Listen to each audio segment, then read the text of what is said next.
You are listening to the Cycling Podcast in association with Rapha, the fastest clothing in the world tour, the home of cycling with character. Ride and watch with Rapha in 2019 as they partner EF Education First and Canyon SRAM.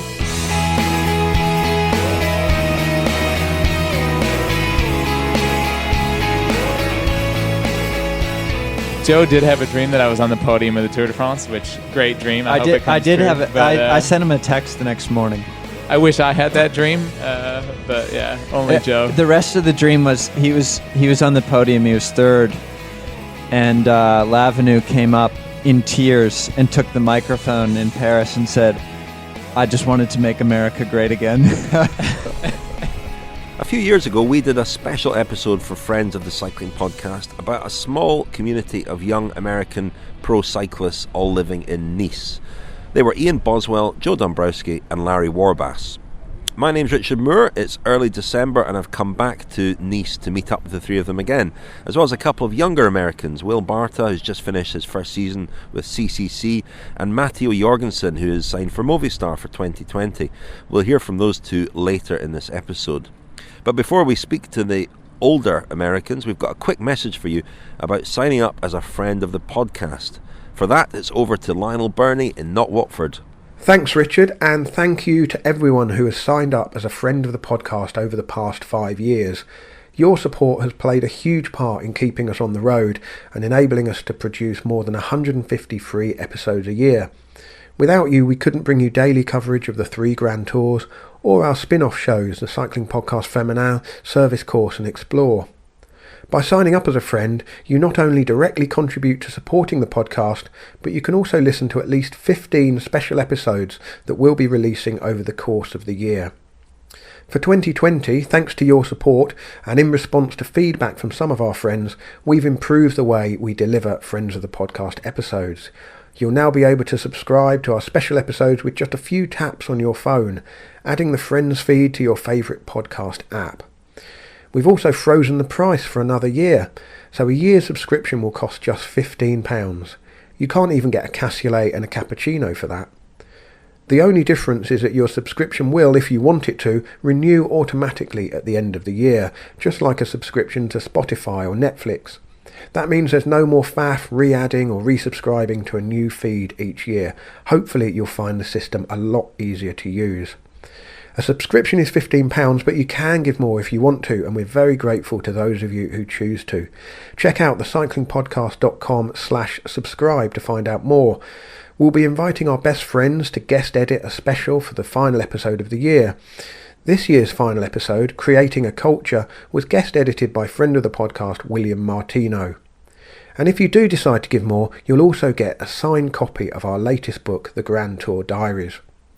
The first episode is called The Stage That Didn't End, featuring interviews with Tour de France champion Egan Bernal, who took the yellow jersey at the end of the now infamous unfinished Stage 19 in the Alps, and Seb Piquet, the voice of Radio Tour, who during the drama of the hailstorm and landslide had to convey the information to the race convoy that the stage was being cancelled.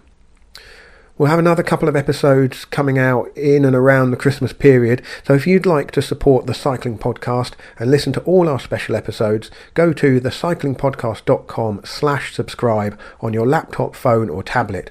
All you need is your email address and a credit card, and within a few taps you'll be a friend of the podcast. It's as simple as that. The fastest clothing in the world tour, the home of cycling with character. Ride and watch with Rapha in 2019 as they partner EF Education First and Canyon SRAM. Thanks Lionel in Not Watford for that, and a reminder from me too that if you'd like a copy of our new book, The Grand Tour Diaries, go to thecyclingpodcast.com and click on book. That's our diaries from the 2018 and 2019 seasons, from the Giro, the Tour, the Vuelta and the Women's Tour, and it's available at thecyclingpodcast.com. Click on book. It's still available for Christmas and we'll post it anywhere in the world. Now, with Joe Dombrowski, Larry Warbasse and Ian Boswell, there was a lot to catch up on. Boswell's had a terrible year. He was riding for Katusha Alpecin, and at Tirreno Adriatico in March he crashed very heavily and suffered a serious concussion. It was the 6th concussion of his career and it effectively ended his season. Last week, Boswell was back in Nice to pack up his apartment. His career isn't exactly ending, but it is entering a new phase. He's got a lot to say about what's happened to him and what the future holds, and we felt that was deserving of a separate interview, so we'll hear more from Boswell early in the new year. Dombrowski, meanwhile, is switching teams from EF Education First to UAE-Team Emirates, and Warbasse can reflect on a similarly big culture change this year when he moved from the defunct Aqua Blue Sport team to the French institution that is AG2R. He'll ride for them again in 2020. They're not exactly old, these three Americans, but they're not so young anymore. And I started the interview by reminding Dombrowski about our first meeting at the Tour of Oman in 2013 when he'd just signed for Team Sky. So, guys, it was actually 3.5 years ago I was here when you were young Americans. But you're talking there about, the old days, like you're old guys now. It seems to have passed very quickly. I mean, it really doesn't feel very long ago that I was interviewing you, Joe, in Oman as this kind of green... I was thinking about that. Were you? Yeah, just today I was thinking about that, actually. You very green kind of young guy just come over from America, starting out. Has it gone as quickly for you? Not that it's at the end for you yet, but has it gone very quickly? Yes and no. I suppose when I look back to that interview in Oman in 2013, it feels pretty quick, but in the moment I wouldn't say so. There's also some slow times. And, I mean, Joe, you've got a big change next year, joining UAE-Team Emirates. Yep. How did that come about, that move? Well, I'd actually spoken with them in 2018, and I was sort of looking to change teams, but I was coming off a couple sort of poor seasons, and I think understandably from their side, there was maybe reluctance to make that investment. And I spoke with a few people I knew at the team and people that sort of suggested, that, hey, this is a rider to sign. And I sort of stayed in contact with them loosely through 2019. And then I think they were like, after having a better year in 2019, they sort of thought it was a good move. There were a few rumours of Sunweb as well were talked about for you a while ago. I don't know where the Sunweb rumor came from. Just come out of thin air. I don't know. Was that you? It wasn't me, I promise. These rumours don't do any harm, do they? No. I guess. But what will be your role at UAE? I mean, it's a team that seemed to take a big step forward this year.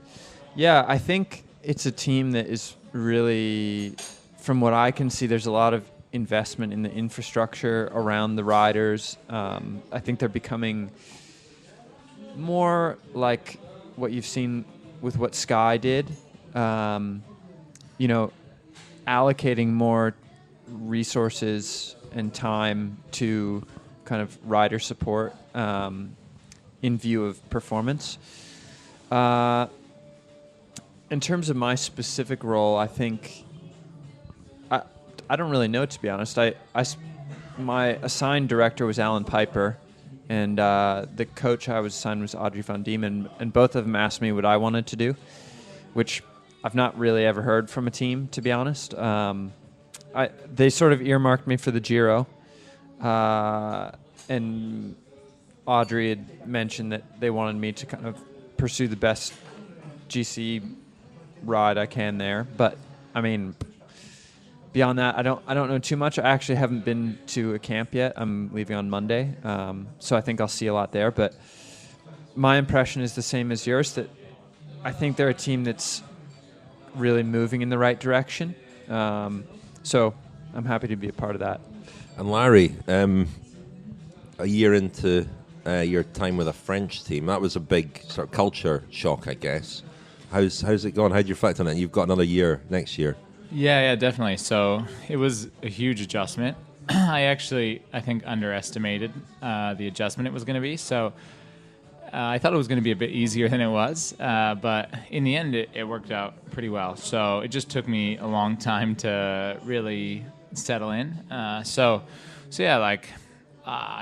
think part of it was just becoming comfortable speaking French, because I went to this school last off season, and I, made it to a decent level of proficiency. But I wouldn't say like being proficient and being comfortable speaking in the language are two totally different things. So I think like it took me a couple months to really feel comfortable like speaking with my teammates and becoming like a part of the group, sort of. And once that happened, like everything started to click. So yeah, it was like I'd say I had a pretty hard first half of the year, just like mentally and everything. But yeah, then actually I finished the season really strong, and I had the strongest end of season I've ever had. So if I could just I didn't really get any results, but just I was the strongest at the end of the season I've ever been. You were up there in the Italian kind of. Yeah, I was up there, but unfortunately I didn't turn it into like a real result, which would have been nice. So yeah, I just really want to actually sort of continue on that direction, and in the end, like the team was happy, I was happy. So yeah, it was good. And Romain Bardet is quite a near neighbour. Ian was saying, do you see a bit of him? Do you train with him a bit? Yeah. So he has a place in Vence, so he comes down for like training blocks. So yeah, he just came down like the other week. We trained together a bit. Came over for a Thanksgiving dinner I had. So yeah, it's cool. It's good to train with him, and he trains hard. So it's nice to have a good training partner to push you a bit. So yeah, that's good. And I think maybe the plan is to do a bit of his schedule next year, so I'm looking forward to that. And Ian, what's it been like for you having been out of this Nice bubble? Because I guess the thing that brought me here 3.5 years ago was this little community of American bike riders that was here and is still kind of being maintained and renewed almost. We'll talk about that in a bit, but you've had some time away from it this year. What's it been like coming back? Well, Mr. I was going to do a Russian thing, but no. It's been. The community in Nice has definitely grown since you've come here. I think Joe and I explained 3.5 years ago how when we came here we felt relatively isolated. And tomorrow you're going to meet with Barta and Matteo Jorgenson, who are both actually living in my apartment right now with me. So it's pretty crowded. But I think that the kind of the culture of Nice and cycling has definitely grown here, and it's nice to come back here and like realize that I've been away for 8 months, and to come back and see so many people and kind of really continue where we've left off. But it's I guess it's sad because I'm leaving on Saturday, and there's a lot of friends I have met here and have connected with, and I know that it's going to be more difficult to stay in touch with those people down the road, and I'm hoping to come back for the tour. I don't know if we had any part in why the tour came to Nice, but you never know. I think it's been an awesome time to be in Nice, and it's it does feel like a second home. My wife and I have been back here for like 2 weeks now, and there's places we go and things we do that really make it feel like a home, and I think it's a place that I'll always come back to. I mentioned Taylor Finney as well. What and the young guys coming in now, there's this sort of, I guess, growing American presence here. What do you think when do you train with those guys? Do you hang out with them, the younger riders, and do you see through their eyes, the journey that they're on as well? And does it make you feel, I don't want to say old, but like a more experienced rider? Only Matteo makes me feel old because he calls me old sometimes, and then I'm like, what the heck, man? So the thing is we spend some time with them, but in terms of training, a lot of the young guys, they're so focused on their efforts and intervals and stuff that they ride alone most of the time. So we ask them to ride, and most of the time they just don't want to come with us. So, I think, okay, at least when I was younger, I did that a bit until I realized it's important to, sometimes the only social interaction you have in the day is riding with people. So yeah, it's good to ride with other guys. Sometimes they push you. Sometimes they make you go longer when you wouldn't have any of that. It's also good company. So, I think we found a nice balance of like we do our efforts, but then we ride together in between all the efforts. And it's the same for like a lot of the guys in Monaco and everything.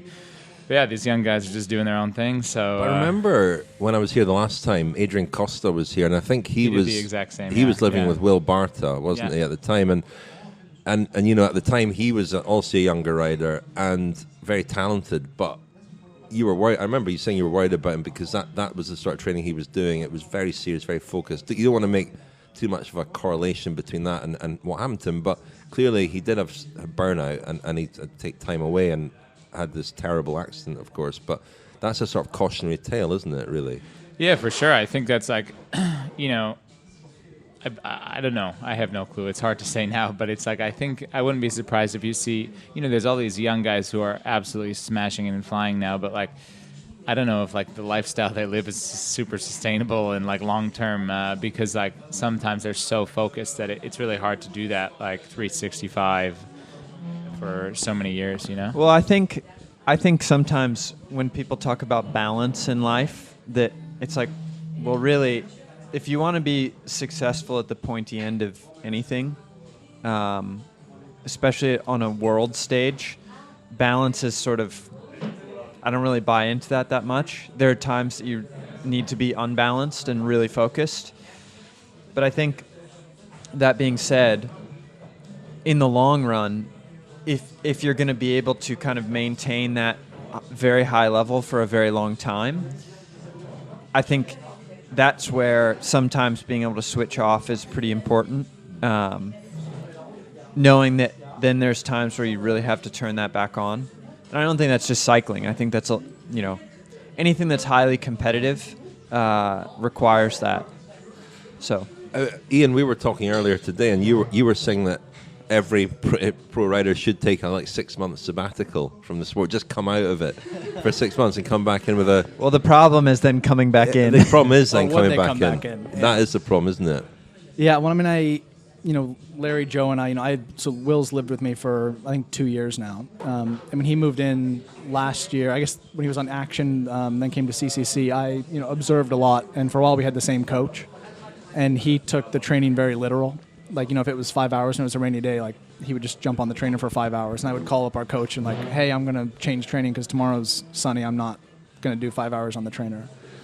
And so there was a long while where I thought of him as like being crazy, or like he was, we would like not pick at the younger riders, but like these guys are like way too focused. Like I said, they wouldn't train in a group. They were just doing their own training. And it was extremely specific. But looking at it now, that to them, that's what cycling is now. Like that's what brings them the satisfaction of training. It's getting back and uploading their file and hitting those numbers. And I would assume, and I think it's the same for Larry and Joe, like we enjoy the process of training and the numbers, but we just as much enjoy coming back from a good ride and socializing with people. And for us, that's kind of the world we grew up in of cycling. And it's almost this, I view it as like this transition from like this romantic side of cycling to this very, kind of numbers-based form of cycling where it's changed from, being a social sport to now being a very, it's a high-end sport now. It's the same as Formula One. They're not messing around. It's, if you're going to be doing the job, like Joe said, you have to be, kind of both feet in. I remember, you went off on your famous no-go tour with Connor. It was only a week, but it seemed to give you a fresh perspective on the sport. Was that something you were able to internalize and take forward and really try and keep that perspective to your training and the way you were thinking about your sport, or is it something that's just kind of faded into the background? I'd like to say that, I've done like the Changed same you. thing. Yeah. I mean, maybe it did change my view a bit, but it didn't change like 100% how I train. I'm still super focused. You don't train with panniers now. No. True. Although I was saying, I actually think that was like something that we should try, because it's like something about that we were so strong after that trip. But yeah, I don't know. It's something I definitely want to do again, and it's something I want to incorporate just yearly. Unfortunately, it didn't really work out for us this year, just because of both our schedules and everything. Connor had a baby. Life happens also. So it's something I think we definitely want to do again in the future.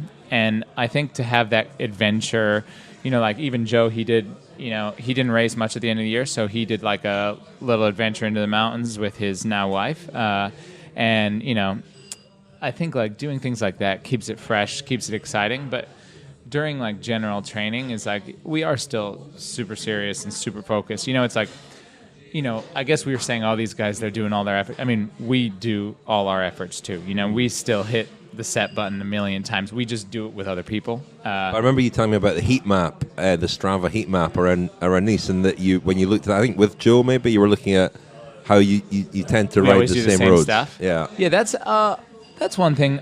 The one thing I've actually definitely tried to incorporate is just like, yeah, riding over all different kinds of terrains rather than like when I was younger, I used to be like, oh, I'd go to like certain climbs because I knew I could hit like certain power on that climb. Whereas like now I try to mix it up and do like, yeah, different kind of terrain that like doesn't suit me as well, which just means in general you're exploring more. So, yeah, I enjoy that, but yeah, I think, you know, it's one of these things where, yeah, you do have to find like a little bit of balance. And yeah, I wouldn't say like I'm not stopping a ton to take photos, and you know, I haven't integrated as much of the spirit of the no-go tour into my daily training as I should, but I definitely think it's something I want to do regularly in terms of like, you know, going on adventures like that.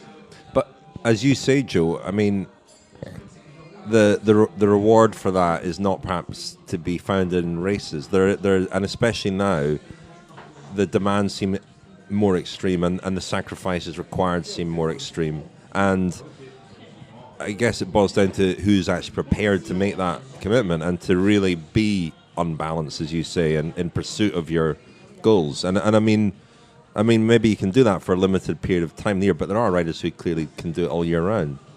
Yeah, well, and I think it's also like define extreme. It's like if something becomes normalized to you and it's something that you take pleasure in, then is it extreme?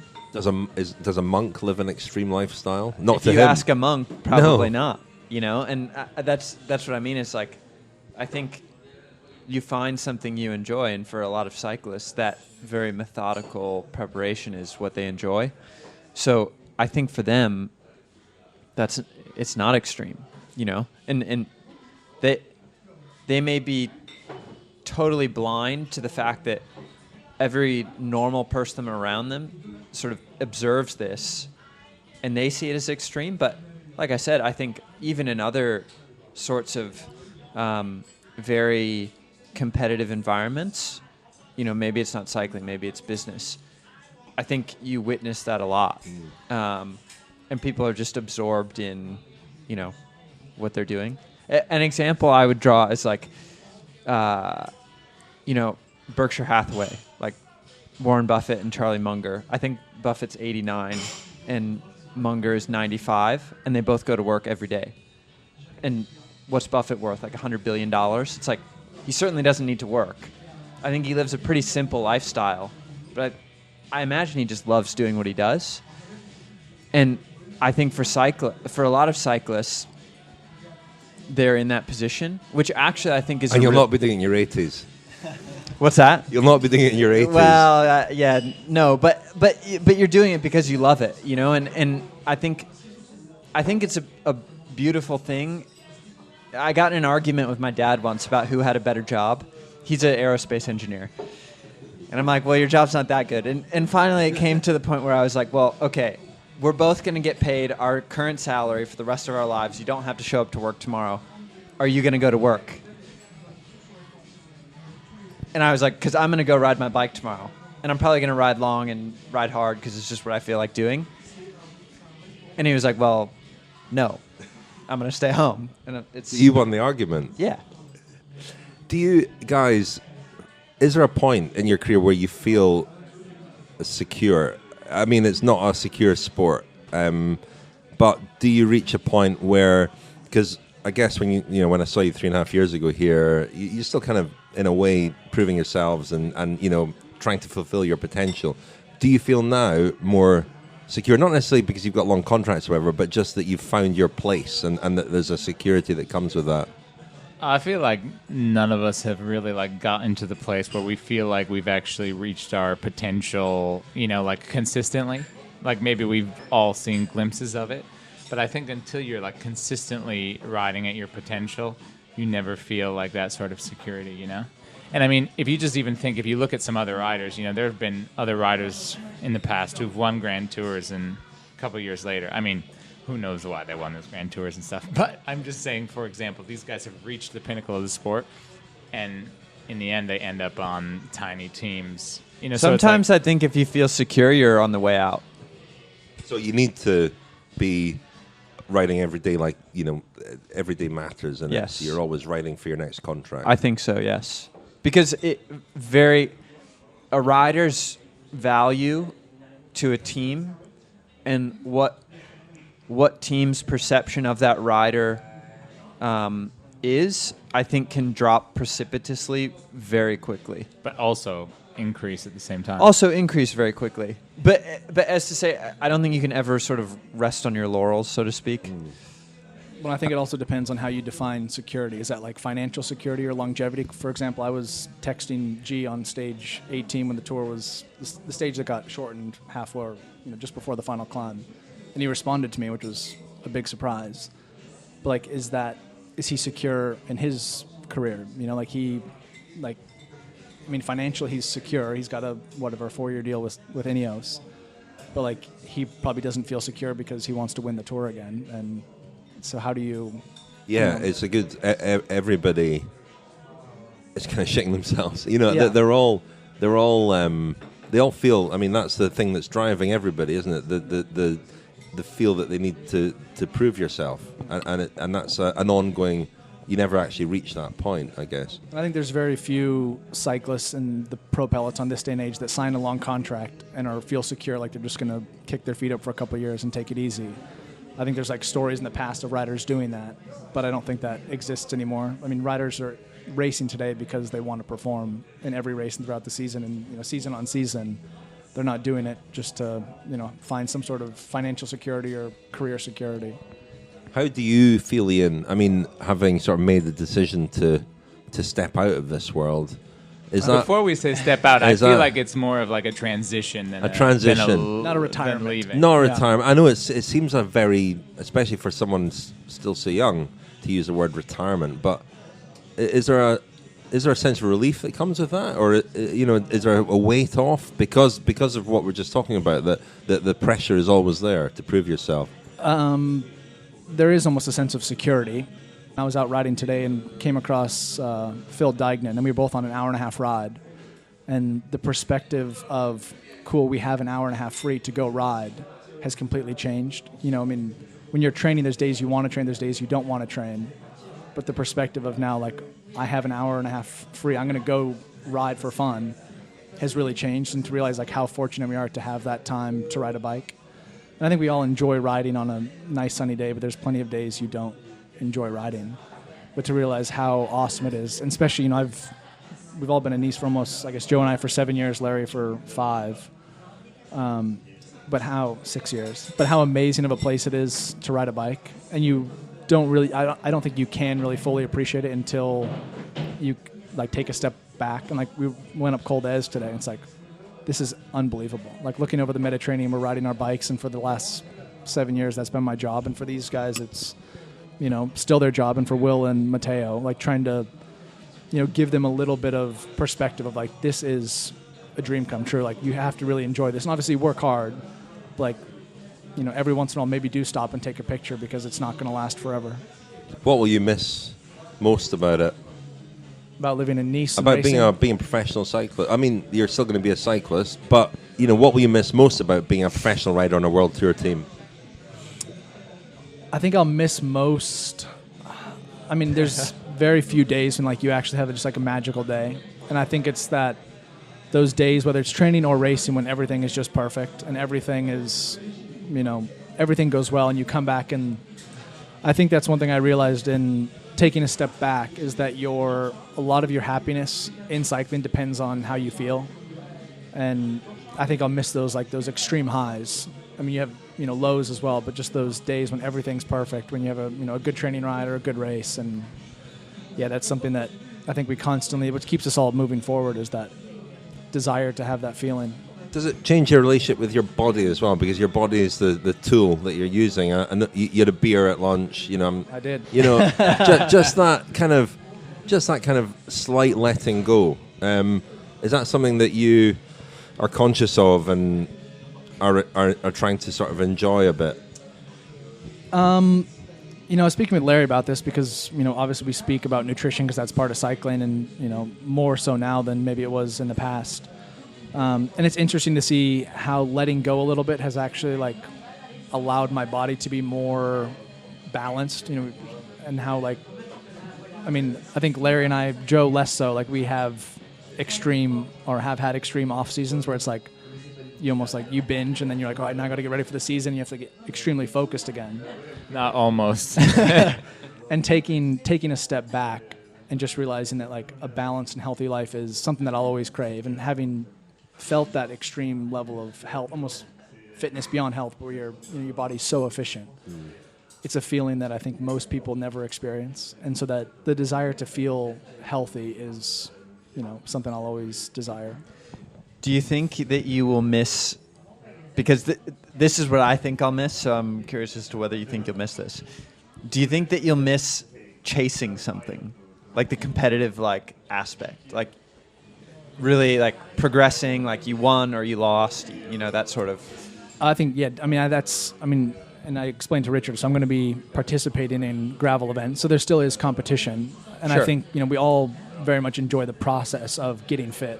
And, so already I have, a trip back to Vermont, and then I'm actually going somewhere for Christmas, and then mentally I've already put in my mind, like, all right, January 1st, I'm starting to, train for 2020 for the gravel events.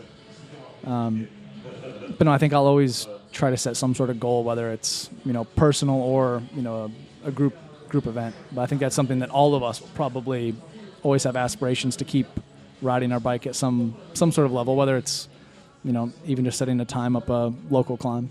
Chute à l'arrière du peloton, Cycling Podcast team car at the back of the pack, please. That's Seb Piquet, the voice of race radio at the Tour de France, to remind us to tell you that this episode is sponsored by LACA, bicycle insurance powered by you. LACA is a community of cyclists all playing fair to insure their bikes and save each other money.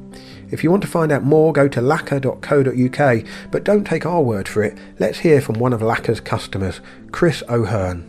My recent experience with LACA was I was on a cycling holiday in the Basque Country, having a great time, and unfortunately had a bit of a crash on the descent and did my collarbone. LACA couldn't do anything about that, but also did a bit of damage to the bike and got back and needed a few things done to some repairs to the bike, and LACA sorted it out really quickly. It was amazing. I got back and first thing I saw was my doctor, and then I went to the bike shops and got a crash report just to check that everything was okay. They said there were a few bits that needed to be fixed, including some odd damage to the chainring. Don't quite know how I did that. Put in the crash report to LACA, and within 3 hours had a call from the bike shop to say LACA had called them and sorted out the claim and come back and get it all sorted. It was amazing. I mean, I got online, spoke to the guys at LACA immediately, sent in all the stuff that I needed to do. They processed it really quickly, and within a matter of hours, they'd sorted it out with the bike shop. So if that sounds like the perfect way to cover your bikes and equipment, go to laca.co.uk. That's laka.co.uk.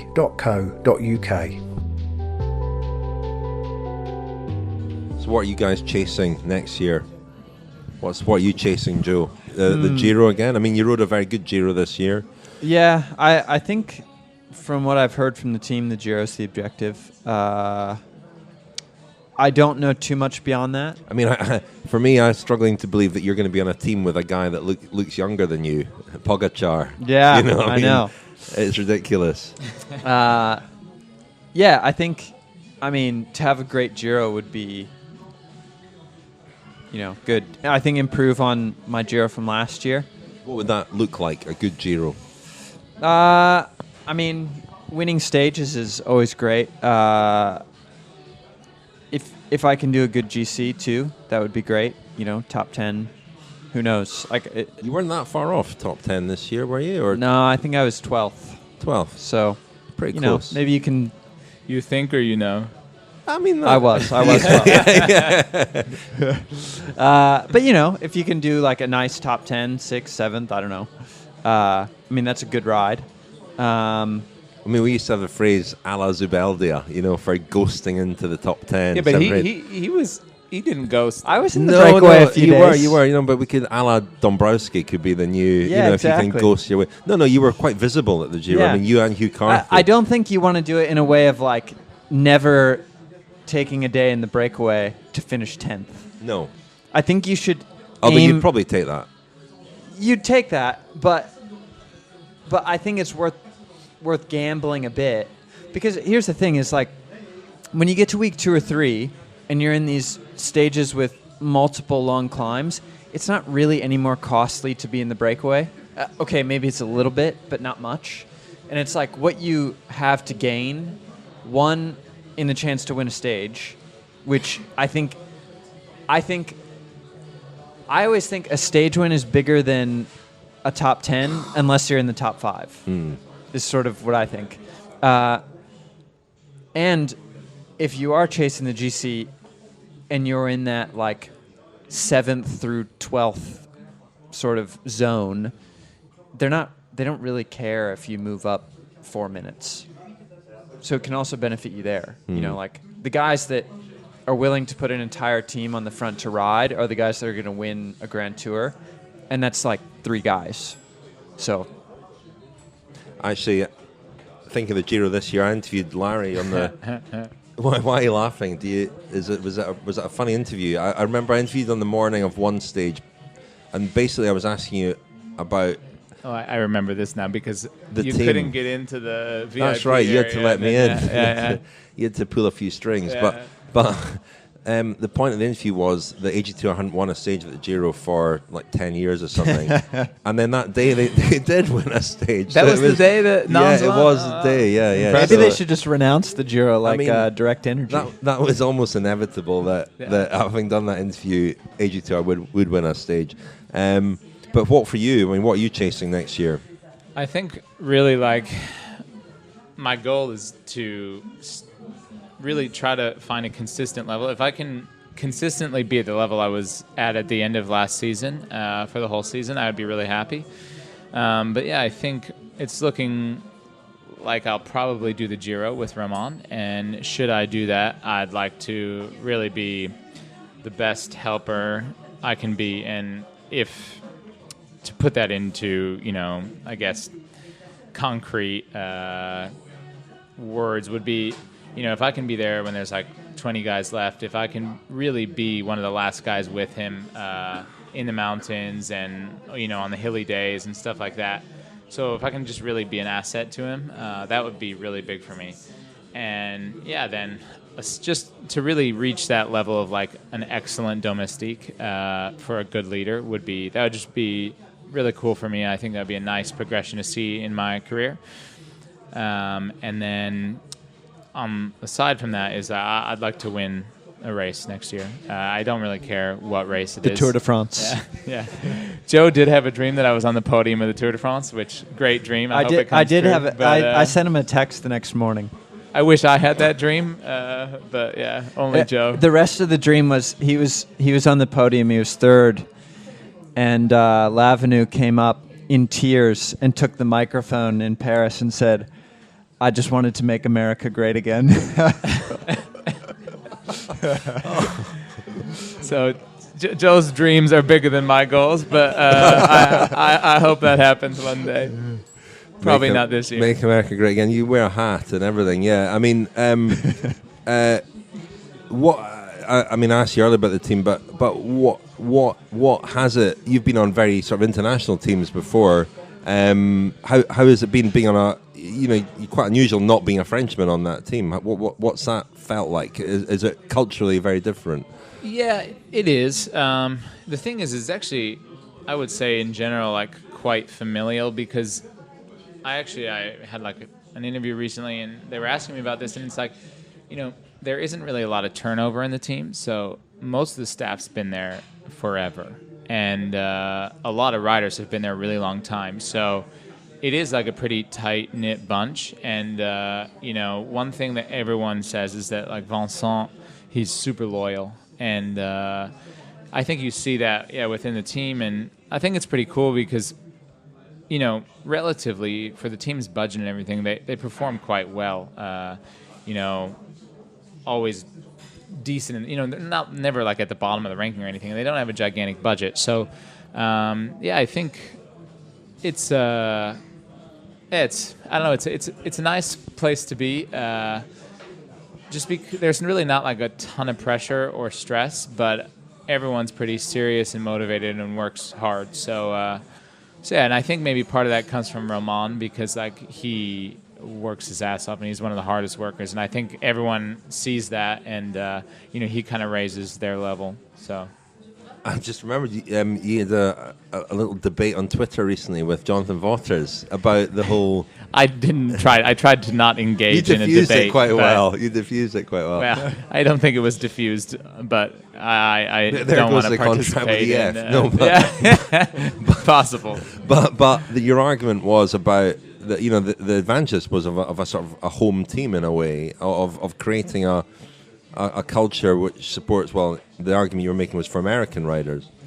Yeah, I was just I think the thing is you see there's a lot of huge talent that comes out of the U.S. and sort of the question was because there's so many good young Americans, whatever. Like am I excited for the future? But I think the one thing we have to remember is that like for example, like Joe here, Joe was the most highly touted under 23 rider in the world.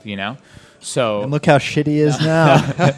No, but it's just like it's not like we haven't had great under 23s before, TJ, Talansky, Ian was also very good. It's like I just think that like Taylor Phinney, I think like there's this somewhere we're losing like the transition from best under 23 to best pro isn't like happening as much for us in the US, and like I don't know what that is, and I was just sort of musing.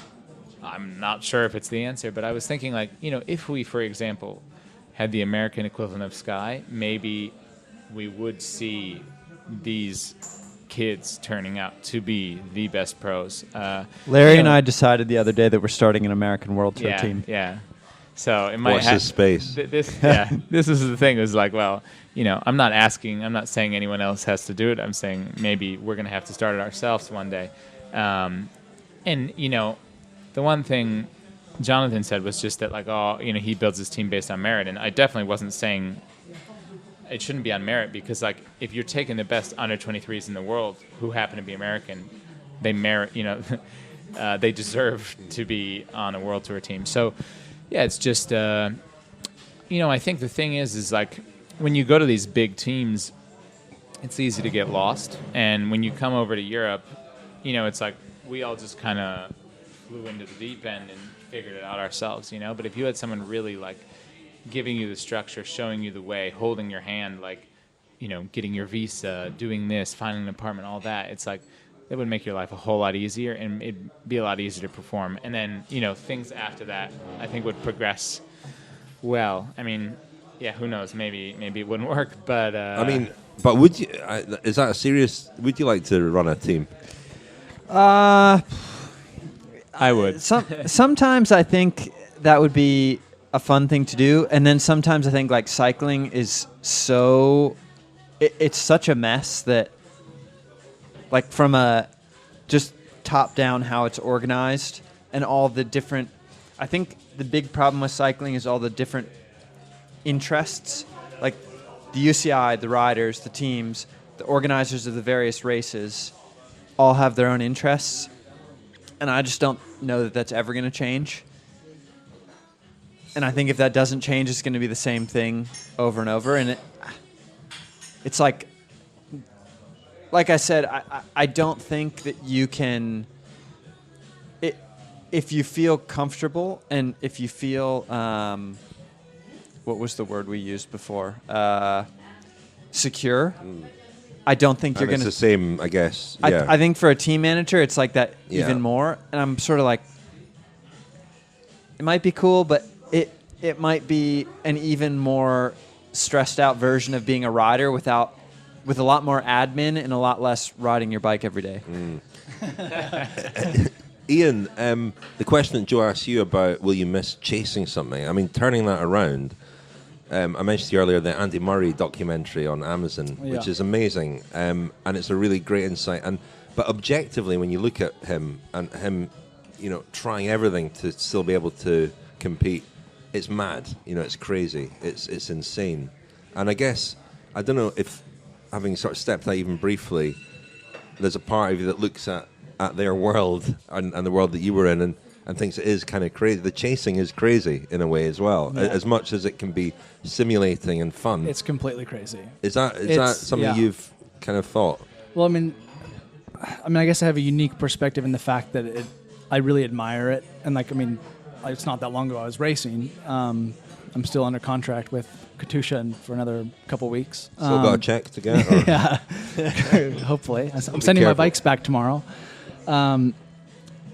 But I know that mindset, and as I mentioned earlier, I did intervals with Larry 2 days ago, and just like the fact of how like regimented it is. Like he had 6 minutes recovery, and it wasn't like, oh, it could be like 6.5 minutes. It was like 6 minutes we're turning around and going straight back up.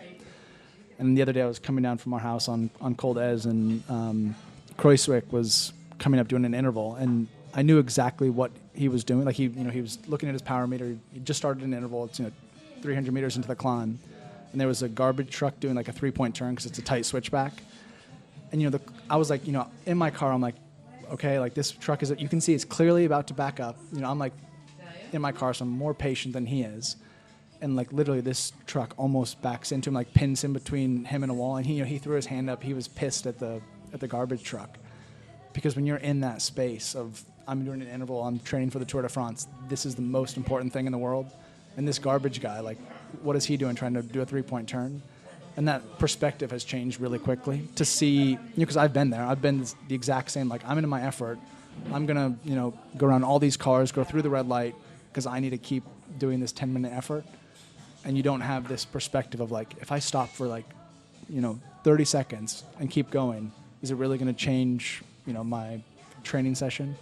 But that focus is something that, for me, has really quickly the perspective of like what you're actually doing and the consequences of, changing something very slightly, in my perspective now, aren't that great. But in the moment, you don't see that.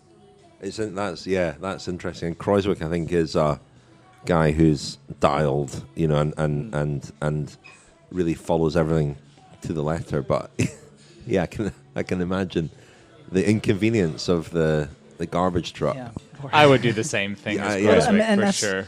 And that's the thing, coming back here now and seeing all these riders, kind of get back into their season and, turning that switch on again. I've done that, so I know what it's like. But taking a step, like just being, one step removed, realizing like how much of these the small things do add up. But there are definitely things that these two do, that I did, that aren't always necessary, but mentally you rationalize it to make it, you justify it, because that's your focus in life and that's your objective, so you do it. I think the thing is also there's a few of these things where like maybe they don't make the most gigantic difference, but in your head doing them makes you feel more comfortable and secure. It's more for the mental checklist, isn't it? Exactly. Yeah. Well, so for example, this evening, Matteo was going to the gym, and the gym's maybe like 800 meters from our house down the hill. And he went out to take, I sold him my car, and he didn't want to take the car because it's not insured right now. So he asked Will if he could give him a ride on the scooter. You can't walk 800 meters? So this is the point. Like, we've all probably done the same thing. Like, been a tired cyclist. But I thought about it, I was like, wait, you're trying to save energy to go work out? Like, it's like... I would have definitely walked. I mean, you could walk. It's like a warm-up. He's going to go to the gym and like jump on an elliptical for 10 minutes to warm up before he lifts weights. I'm like, does he do in the gym? You could have just walked.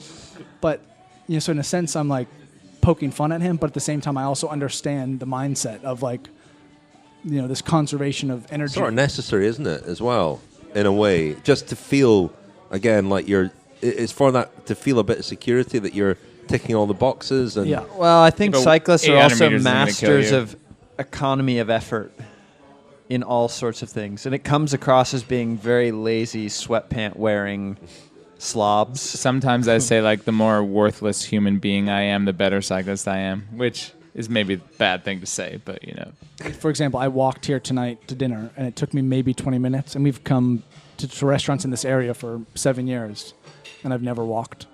Like it's not. And you and me can get a second bottle of wine Yeah, as well. Ian. yeah, we don't have to drive home. The Cycling Podcast is supported by Science in Sport. Science in Sport. Fueled by science. Thank you very much to Science and Sport for their support of the Cycling Podcast and their support of you in your endeavours. You can get 25% off all your Science and Sport sports nutrition products at scienceandsport.com with the code SISCP25. That's SISCP25 at scienceandsport.com, and thanks once again to them for their support. Hope you enjoyed hearing again from Larry Warbasse, Joe Dombrowski and Ian Boswell, and as I said at the start, we'll hear more from Boswell early in the new year.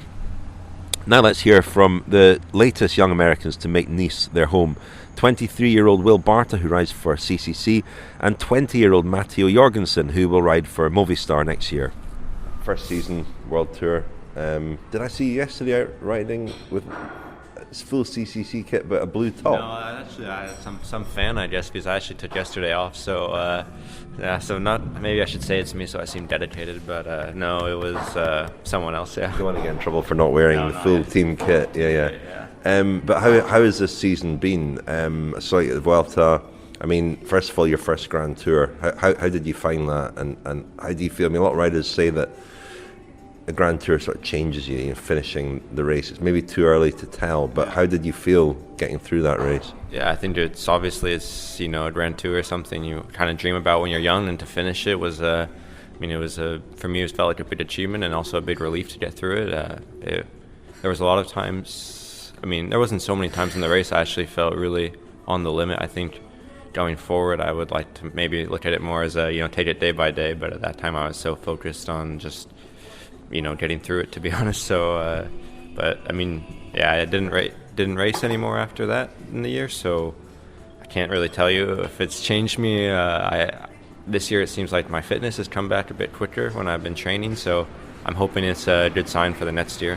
Any dark moments in the Vuelta, because it's a long time, 3 weeks? There's the stage Jobert one, where it's the fastest stage. I was in a group with about 140k to go, and we were clear we were not coming back. So that was a bit, worrying because but we were all in it together. And then also that second to last stage, I was definitely feeling the 3 weeks that day. So, but then you're so close, you see the end. I mean, a lot of people said afterwards that was one of the hardest Grand Tours, and I think Roglic's numbers suggested it was a really hard race. I think the Vuelta, because the nature of the course, it's just pretty intense every day. Yeah. Is that encouraging that it wasn't an easy Grand Tour, that it was a hard physical test for everybody? Yeah, I think so. From all the older guys you hear, the Vuelta is like the easy way to start, but I would say there weren't so many days that you really were, fighting for it, but there was never an easy day, is what I really noticed. And I think for 3 weeks, I can't tell you from any other Grand Tours, but I found that to be challenging. But to hear from everybody that's pretty much as hard as it gets, it's a nice sign for the next races. Matteo, nice to meet you. Nice to meet you. I've been reading a bit about you and how you've kind of earned yourself this contract. Tell me about your approach to coming to Europe. And I read on Velo News that you sent emails out to teams that you wrote, even if you didn't speak the languages, you tried to communicate with teams in their own language. When did that process start? Yeah, I think it started when I was a junior. When I was 15 or 16, I came to Europe with the national team, and when I was racing those kermesses, I think just living over in Belgium or in the Netherlands and being in Europe and experiencing the racing, it felt a lot more real than racing in the US did, and I think it had a big impact on me the junior years in Europe. So as soon as I got through those, I think my first U23, going into my first U23, I made a big effort to try to come to Europe, but it just didn't come together, and I still spent a lot of time with the national team in Europe that spring. So I don't know, I kind of always knew that I needed to be in Europe if I wanted to make it in cycling. And so you began contacting teams. You were quite proactive about it. What age were you then, and what sort of response did you get? I was a second year junior, so 18, and I got some I got mixed responses. I mean, mostly pretty much like I was an unknown prospect at the time. I mean, I didn't really have any big results. I had done pretty limited racing in Europe, like 2 stage races a year, and some kermesses.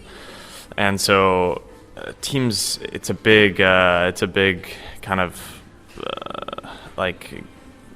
it's a big opportunity that they have to give you, and a big jump for them to allow you to come fly all the way over. It's a bigger commitment for them, for an American versus a guy in Europe, because we don't speak. I don't speak many of the languages that a lot of my teammates this year do, and so it's just a bigger time and money commitment for them. So it's understandable that they would have apprehension towards bringing on an American. And my first year, before I was proven at all in Europe, it was definitely difficult to get in touch or to get into a conversation even with a lot of the teams. So what happened in the end? Because you came last year and you were with the sort of AG2R development setup, but how did that come about? Yeah, my first year under 23 with the national team, I had a top 10 at a race in France, in Rhone Alps, and it's kind of like the home region of Chambéry, the team I was with this year, and they were at the race. Actually, the manager of the team has directed the race tons and tons of times, and he really thinks it's I agree with him. I think it's a really it's a race that proves riders, and I had a decent ride when I was a first year under 23 that showed some promise, and he kind of saw that. I mean, if you can do well at that race, maybe you have some potential to do well. And I guess a lot of people would have imagined you would turn pro with AG2R, but you're turning pro with Movistar. First American on that team since Andy Hampsten. You're probably too young to remember Andy Hampsten, but I remember him very well. But how did that come about? Because it's quite a surprising move. Was there a possibility of joining AG2R, or was the Movistar option a more attractive one? Yeah, for sure. It was a bit of a complicated decision in that AG2R and my team Chambéry have they have a very, I guess, conservative approach to turning riders pro, and they really believe in the under 23 development system, which is, I agree with them. It's a super valuable system, and so they kind of always wait to turn riders pro, even when it's clear. For a lot of guys, for example, Clément Champoussin, when I would say last year he was ready to turn pro, but he's still waited another year or 2 years, and that's just kind of the way they do things on that team, and I think it's worked for a lot of time for them. However, I think in the last maybe 5 years, we've seen a lot of teams, a lot of World Tour teams turn to the youth and start bringing on younger and younger guys, and I think it's proven to be pretty positive for a lot of guys. Obviously there's top guys, but I think there's also a lot of guys that maybe we don't see as much that are thriving. I can see being super young in World Tour teams, and for me, I felt ready, and I think that's really all that you need, is to feel ready. And we'll see what happens, but I wanted to turn pro, so I decided to just go for it. Well, I met you here 3.5 years ago, I think it was. You've been here quite a long time.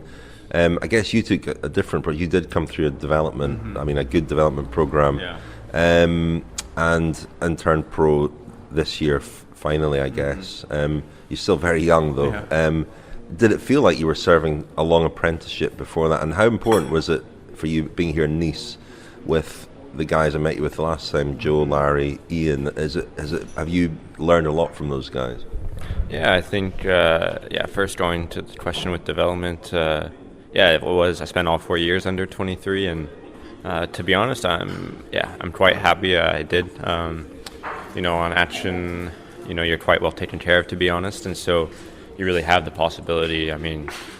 It's not like you're, a baller, but you can live on what you make, and so, I really appreciate it because, the first year I really raced with the national team, not much with Action, and then the second year, I really felt like I was trying to learn how to, really be a good teammate, And the next 2 years I went for results more myself, but I really liked the step of, each role you're trying to learn. And so, because obviously, I mean, most people when they go pro, they're hoping. So I think it's important to learn that role and be confident in yourself doing that job as well. So I was really happy to spend all 4 years. And I think the memories from Action will be some of the best memories of my life. So to get as much of that as I can is obviously a great thing. And then, with learning from Ian and Joe and Larry, I think, each of them has their own personality. And so it's really nice to see like what works and for some people doesn't work for other people. And just to see how much you have to have kind of an individualistic approach to what you're doing. And also I think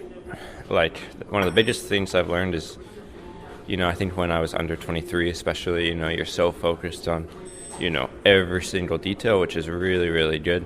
But I think it's easy to get hung up on those details.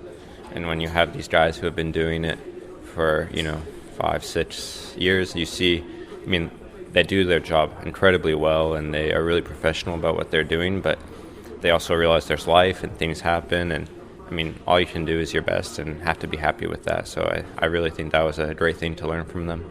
It's really funny because when I first came over, they were the young Americans, and it's amazing how quickly things change and move on, and all of a sudden they're the sort of experienced riders in their late 20s, and Ian, on the brink of retirement. So, and then they start to talk differently about the younger guys, and they see a real difference between them and the younger guys, and how the sport just changes so quickly, I guess. Even in your time here, you must have seen changes.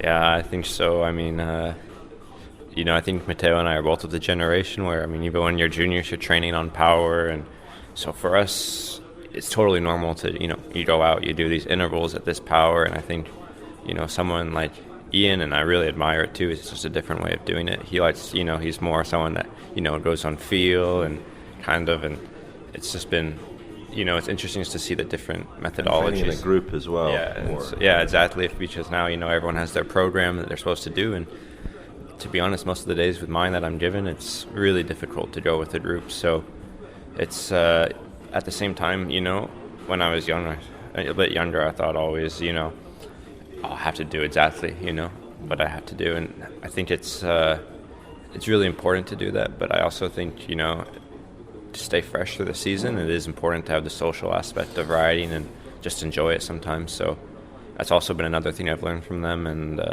it's definitely changed cycling. This week's podcast has been a little different to the usual fare, but I always enjoy hearing from Joe Dombrowski, Larry Warbasse and Ian Boswell, and on this occasion Matteo Jorgenson and Will Barta as well. I hope you enjoyed it too.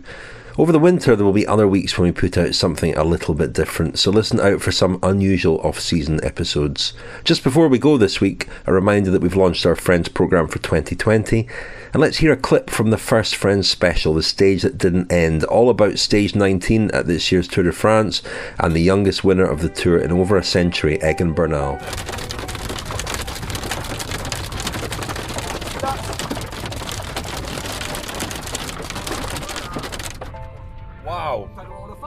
I've never. Hope your cars are strong. That was incredible. To all the teams, a very important message. Due to very bad weather conditions at kilometer 112, heavy hail, we are forced to stop the stage. I didn't understand what happened at the moment because I was in the downhill already. And I heard something in the radio, but they were talking in English, and I was really concentrate to do the downhill fast. And then I asked to Nico to explain me what was happening in Spanish, and he explained me, and was a little bit strange because I saw the weather and was sunny, a sunny day, and they say that it was raining full gas in a few kilometers after.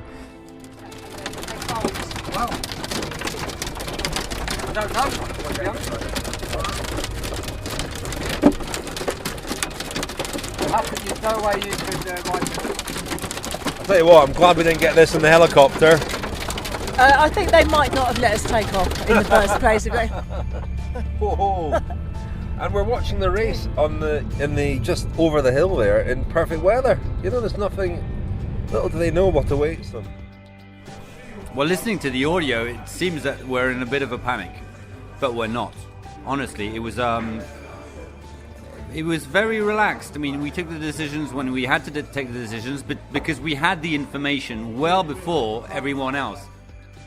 Dios, sácame adelante. La voz no me puede fallar en un instante tan importante. Dame fuerzas. Egan, campeón. Colombia te ama, Egan. Colombia te ama. That was a clip from our First Friends special of 2020, and there are more to come in the next couple of weeks. Don't forget you can sign up as a friend of the podcast at thecyclingpodcast.com, and if you sign up as a special friend, you'll get a signed copy of our book, The Grand Tour Diaries, in the post.